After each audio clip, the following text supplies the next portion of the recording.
So, should you go to grad school? I'm pretty sure it's a question that many of us ask if you're watching this video, and it's really a bit of a difficult question to answer. I mean, you can look online with grad school websites, you can look at YouTube videos of people talking about their experiences, and you can do so many things with the internet nowadays. But the challenge is, I don't think that there are a lot of people who talk about their experiences in regards to what got them to apply in grad school and what they were really thinking about as they were going through it. So I created this video to hopefully give you an idea about the grad school experience in regards to what was I thinking, why I got into this, and how I did this journey. And hopefully you'll enjoy. But hey, if you're new here, my name is GM. I'm a psychology grad student in UP Diliman, and in this channel we talk about how we could live a life full of meaning and intention with a healthy dose of existentialism. Going back, let me share with you my journey into getting into grad school. But really, it first begins with why grad school in the first place. I really remember it like I was in senior year and I felt like I was still a beginner in terms of the knowledge I had. I was pretty much more of like a jack of all trades rather than like a specialist, and I really wanted to deepen my field further. Thing was, I didn't really know what exactly I wanted to get at in a master's. You know, there's the MBA programs, there's law school or med school. And for the record, I almost did go to law school, so it's still something to think about. But hey, that's a story for another time.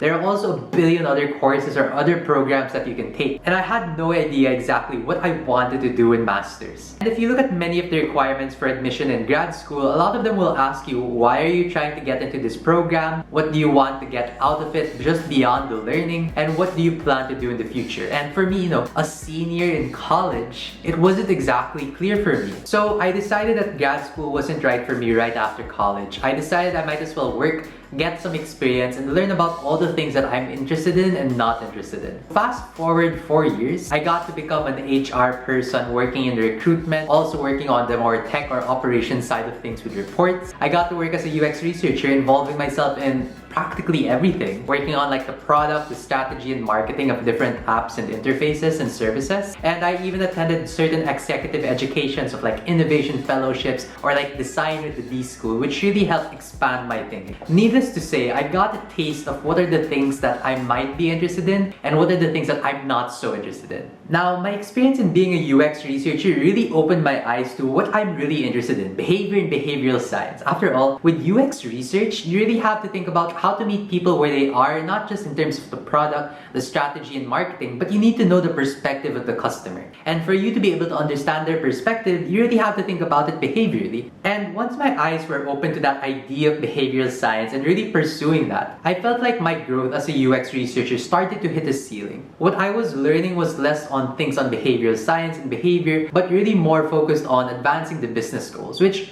don't get me wrong, is still important and still good. But for me, I was really focused on the behavioral and behavioral science space. And that was something I really cared about. And UX research, at least in the Philippines, is still fairly new in terms of the field. So there aren't a lot of behavioral science practitioners just yet. And I wanted to apply to grad school because I wanted to get that rigor in terms of the research and really get things done based on a scientific way of doing things. And what closer thing you can do with research other than the social sciences? Social sciences has been existing way back, and in terms of UX research and social sciences, they're heavily related, and psychology and behavior are definitely related to each other with UX research. There's so many applications, and I figured it was the best time for me to be able to move on to that next journey in grad school. And with me starting to think about grad school a bit more tangibly, I started to reach out to different people, looking at different resources to really understand, okay, what it is that I'm trying to get into here. So I went online, looked at the websites, looked at the course offerings. I also talked to people who have taken grad school, gotten their thoughts in terms of their courses and their programs. And fortunately, I got to meet someone from UP Diliman. Shout out to Luke for really helping me. We got into a call and talked about what it is the program's like, what are my objectives, and it really felt like a fit. And because of that, I decided to apply for the program. Although the deadline was like in a week,